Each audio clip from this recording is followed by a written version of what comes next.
Seguimos com a leitura do Organon da Arte de Curar, de Samuel Hahnemann, e hoje com o parágrafo 14, uma poesia muito bela do Samuel Hahnemann. Vamos seguir para a leitura do parágrafo 14, onde ele fala: Não há no íntimo do homem nada mórbido que seja curável, nem alteração mórbida curável, que não se revele ao médico observador por meio de sinais e sintomas mórbidos, o que está em perfeita harmonia com a bondade infinita do onisciente preservador da vida humana. Muito belo as colocações do Hahnemann aqui, palavras muito precisas que a gente vai tentar destrinchar aqui de forma a ampliar, né, os nossos estudos, nossas reflexões sobre a homeopatia e que sirva então como inspiração para os médicos e para os pacientes que tentam seguir, na nossa época, algo que preserve o vitalismo, o princípio vital, como mantenedor da vida e não simplesmente pensamento materialista vigente que não leva em conta a existência dessa sutileza que se apresenta ao observador médico. Meu nome é Walter Soicanosa, eu sou cofundador do Instituto Verte, homeopata, de Homeopatia e Desenvolvimento Humano, já sou homeopata há mais de 40 anos, e o que eu quero trazer é um comentário desse 14º parágrafo, aonde no 12º parágrafo o Hahnemann vai aprofundando o que seria então a força vital morbidamente afetada, que ele vai chamar de doença,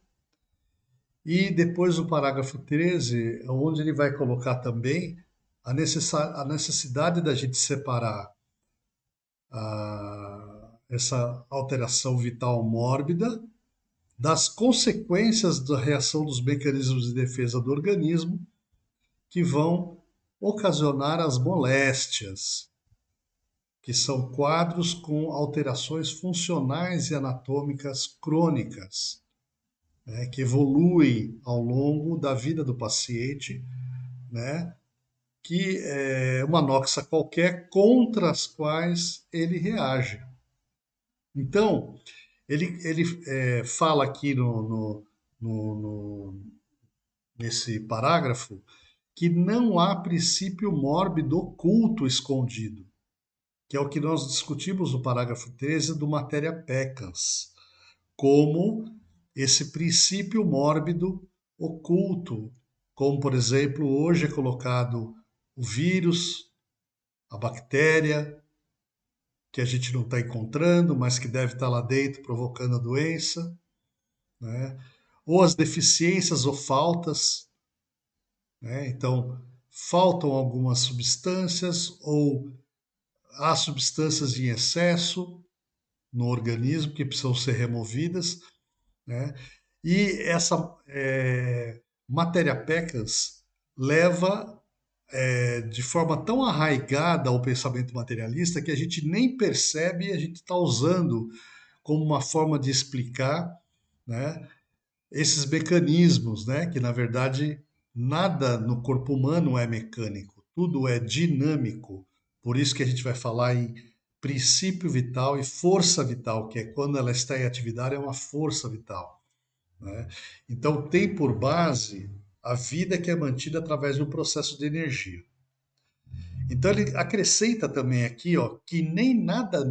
que possa ser mórbido, mas curável, nenhuma alteração mórbida curável que não se revele ao médico observador. Ou seja, o médico, quando ele se torna um observador, ele vai perceber através de sinais e sintomas, que nada mais é do que aquilo que está alterado, que o paciente vem, demonstra e conta na consulta, naquele ato mais simples e mais belo chamado anamnese, ou relembrar-se. aonde a gente coloca a nossa queixa e a duração dessa queixa de tal forma que o médico pode construir uma história clínica do paciente e perceber a evolução do seu estado de saúde ou do seu estado mórbido, principalmente nas doenças crônicas. Então é belíssimo quando o Hahnemann coloca que o médico tem que ser um observador, porque sem o médico observar ou criar dentro de si esse observador isento de preconceitos, que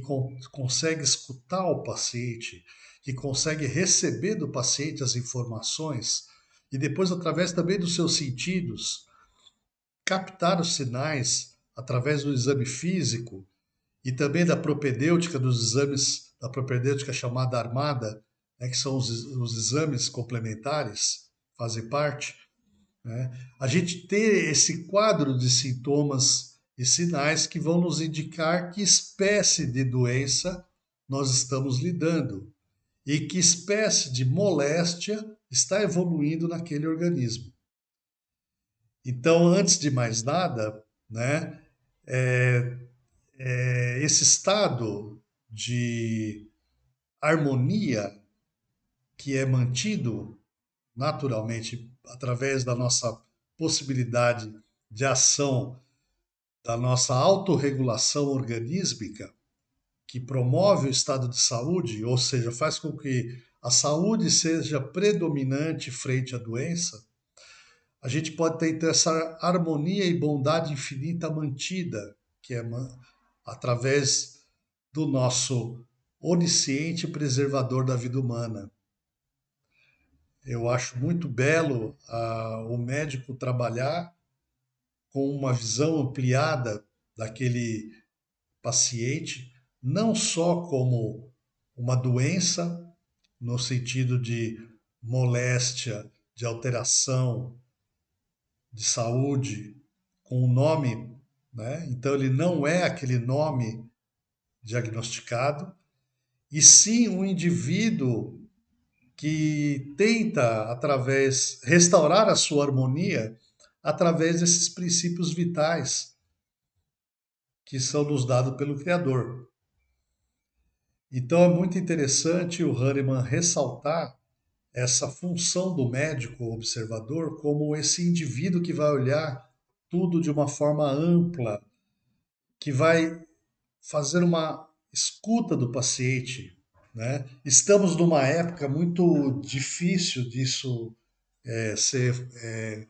comentado de forma isenta, porque há, por exemplo, a inteligência artificial e os robôs que muita gente acha que vão tomar conta da medicina, mas vão fazer um tipo de medicina robótica,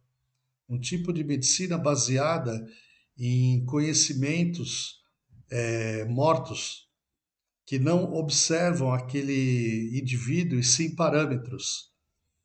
que estão ligados estatisticamente a algoritmos que levam a um pensamento vicioso, sem espaço para essa observação pura, essa observação isenta de preconceito e